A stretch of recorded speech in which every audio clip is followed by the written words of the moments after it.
What's up, guys? We got another video for you today. Another important video today. So today we're going to get into the H-1B visa problem. Some people call it the Indian problem. But it's more than Indians. It's Pakistanis, Bangladeshis, anybody really in that South Asian region. You know, it's looking like they are abusing this H-1B visa. And they're coming to Texas because I'm in Texas. And me and all of our constituents, all of the Texas citizens, everybody I know, my friends, people I work with, I mean, it's just pretty much a consensus at this point. Um, Everybody's kind of fed up with this invasion of Indians, the Indian invasion, the Indian takeover. Everybody's kind of fed up with it, and everybody is pretty pissed, honestly. And I just came from the Frisco city council meeting, and there was a lot of people there, and they were voicing their opinions. Texans. We really showed up big time, and we were really making a lot of good arguments, and we really rallied together. We really rather rallied together. We're making a lot of good arguments, and we kind of just made it known to the Frisco City Council that, hey, this little operation you guys are doing, this stuff is done. This little scam you guys got going on. I don't know if you're getting paid. I mean, people are getting called out because, of course, you guys know how the game goes by now. It's 2026. We kind of know the tactics, the schemes that they're going to throw around. Oh, they came out off the bat.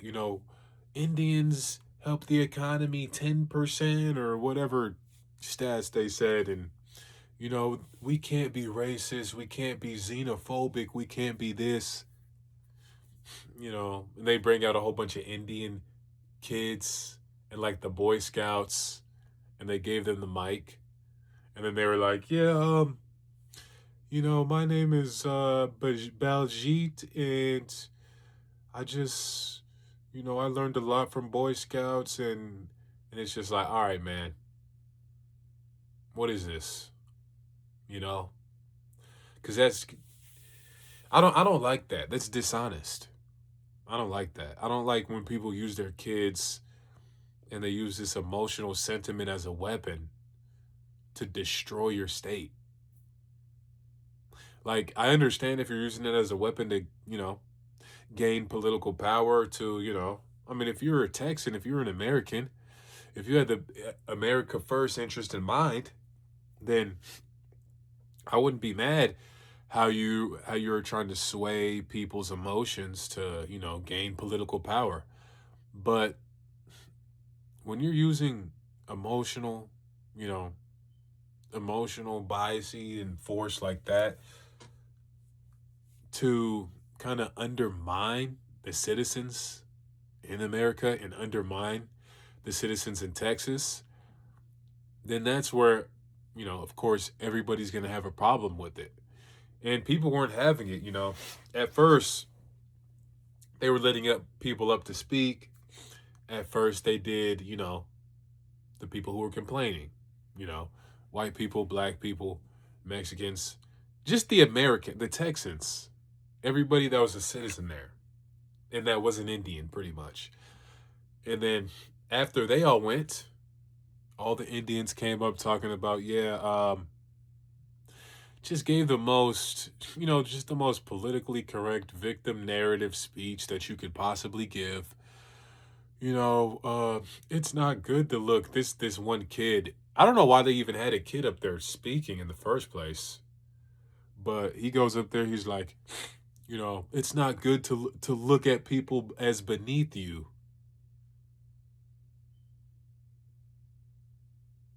Bro, who do you think we are? Bro, Buddy thinks we're Minnesota. Buddy literally thinks we're Minnesota. It's not good to look at people like beneath you. We're the same as you. You can't look at people as beneath you. Do you think that's gonna like make me feel bad and so to continue the invasion of our state? You think that's gonna make me feel bad enough to capitulate, you know, my job, my income? I don't know exactly what you were trying to accomplish with that one liner, buddy, but I don't think it hit like you think you did. I don't think it hit like you think it hit. Because it just really made people mad. You're doing this victim blaming, this victim narrative, and I don't really think that works in 2026. I don't think that works in 2026, you know. So people are going to have to start making arguments. And I did a Dallas Morning News interview afterwards with this Indian interviewer that was clearly trying to get like a hit piece.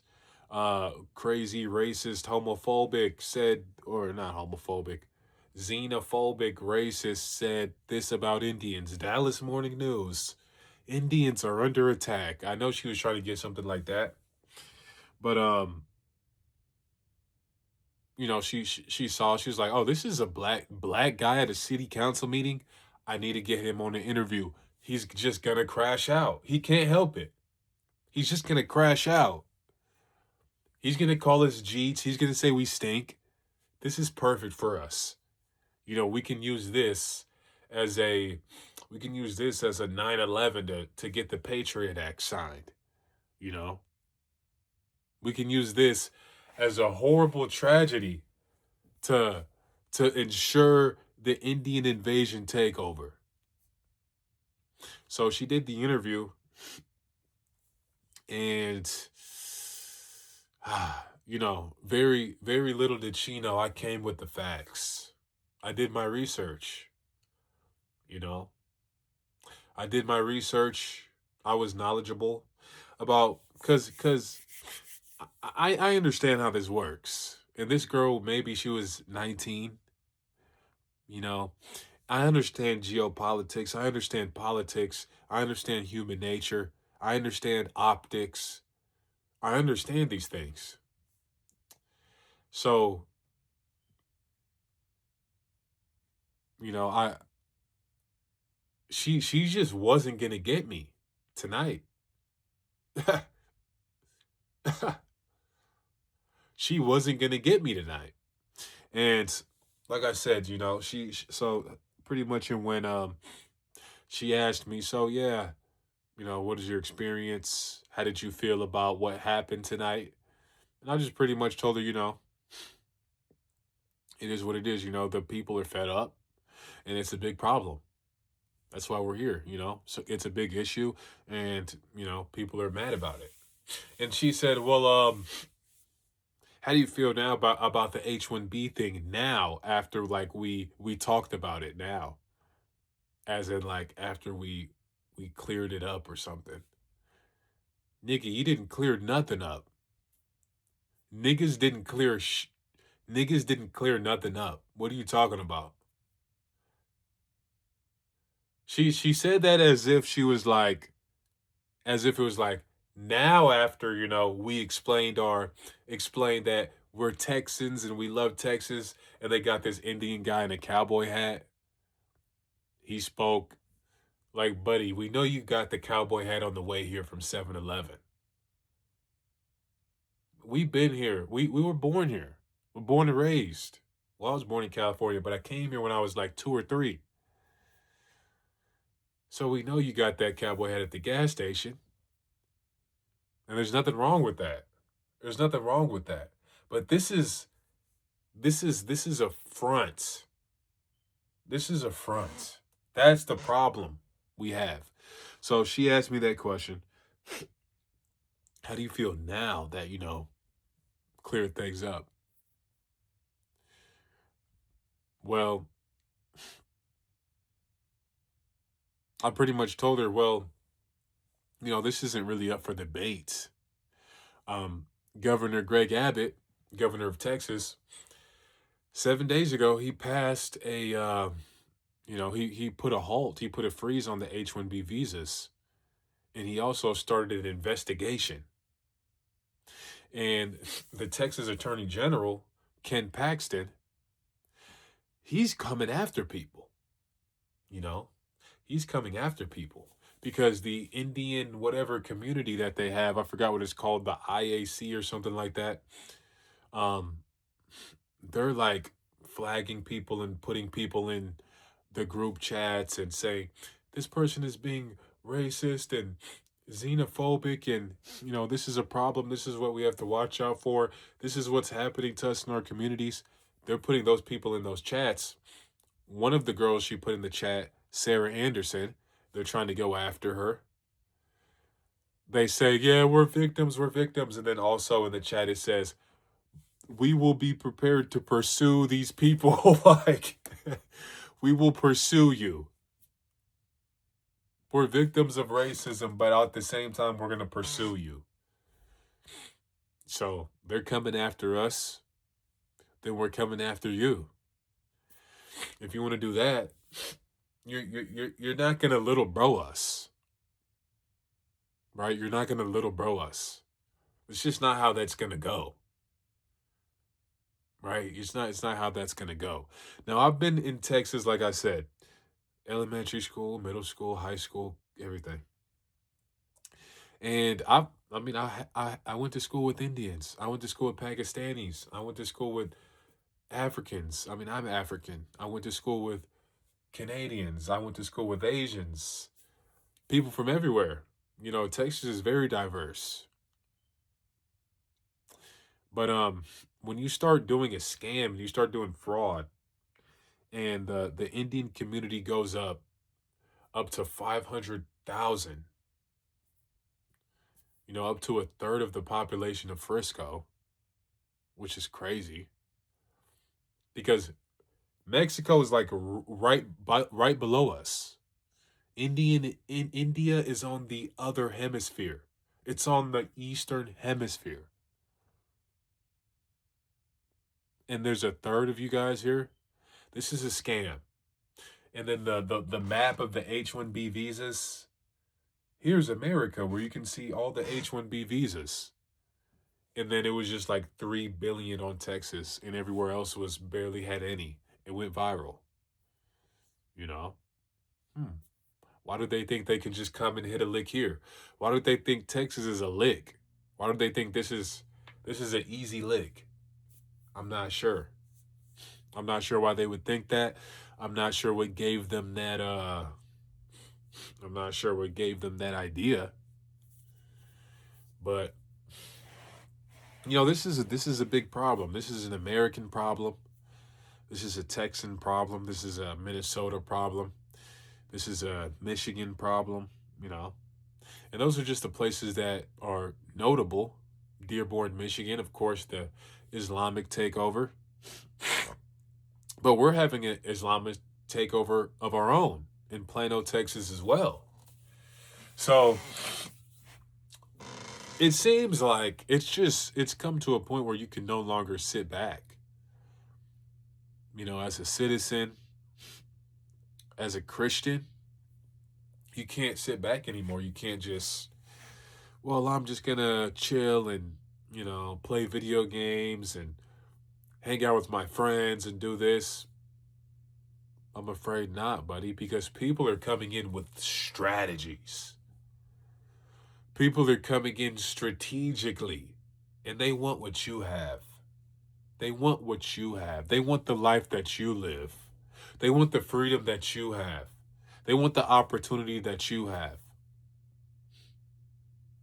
They don't want to live with you. They don't want to have the love of your country that you do. They don't want to be American, right? They just want the stuff.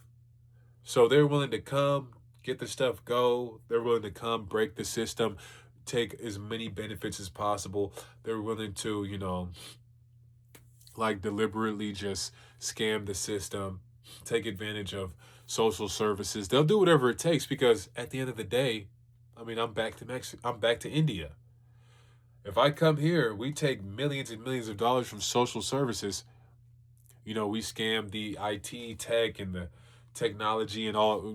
We parlay all the jobs over to India, but we continue to have, because that's what they're doing. They're in India with our jobs in Texas, because all they need to do is they get H-1B, H-1B visas. Only thing you need is an address of residence and $1,000. That's all you need. A residency and $1,000. I mean, you do need some type of college education, but here's what they're doing. They're not having a college education and they're just forging it. Yeah, here's my degree in computer tech. Here's my master's in computer tech. Here you go. Here you go. Here's my master's in computer tech. And somehow they're coming here, and here's what I've been hearing from all the people in tech. They've all said the same thing. They don't know what they're doing. They don't know what they're doing. We have to train them. We have to teach them how to do this. We have to sit back, and there was one guy, he said his job, this one white dude, he said his job was to just fix all of their problems, because he would stay the whole day and they would mess up, like they would do it wrong. They would write a whole bunch of bad codes, I guess, stuff that's incoherent. And he would go back and fix everybody's coding, go back and fix everybody's work. And that was his job, and he trained people. And a lot of these people, they're training the people that's just going to take their job, And then after that, once they get an Indian to like a senior position, like a senior executive account manager or whatever, they're just going to hire only Indians after that. We've seen this with Texas Bank. Had their famous photo, just Patel, Patel, Patel, Patel, Patel, Patel, Patel. Huh. And you wonder how they're getting these loans. They own the banks, This is a popular method. The banks, you say? This is a very popular method. I mean, the method is clearly not patched. So I don't even know how mad I can really get at them. But the only thing is, hey, I'm the resistance. I'm here. You're coming after my tax dollars, you're coming after my jobs. They take all these white people's jobs, then these people are going to be homeless. Then they're going to be crackheads. And that's not what I want. I don't want to live in California. I don't want to live in Skid Row, because all these people that got computer engineering degrees, they can't get a job because they're paying the Patels half the wage that they would have to pay these people, and they can't find a job. Now they're homeless. Now they're crackheads. Now we have a homeless problem. And that's not what we need. So we're not going to be Minnesota, because we're not Minnesota. Greg Abbott is a Republican mayor, barely, but he is a Republican. We're not a blue state. These guys clearly don't know anything about the Alamo. If you in Texas, go up to India and be like, hey, you remember the Alamo? They're going to be like, what is that? Excuse me? Alamo? What you mean? The Alamo. Do you remember the Alamo? I don't know. Yeah, of course not. Every Texan remembers the Alamo. That's like the number one thing to be Texan. You always remember the Alamo. That was like one of the coldest Texas moments ever. They were about to draw them out. They were about to back them out. They were about to pack them out of the Alamo. Mexico was, and it was about to be over with. And we would have all been speaking Spanish. But some guy said, hey, man, you know what? If they want this, bro, come and take it. Come and take it. At this point, that's what we got to. I mean, of course, I'm not calling for violence, but we got to move with this mindset. Not actually in practice, of course, but we have to move with this mindset that hey, you guys want you guys want this, you guys want this land, you guys want all of our opportunity. Come and get it from us. Come and get it.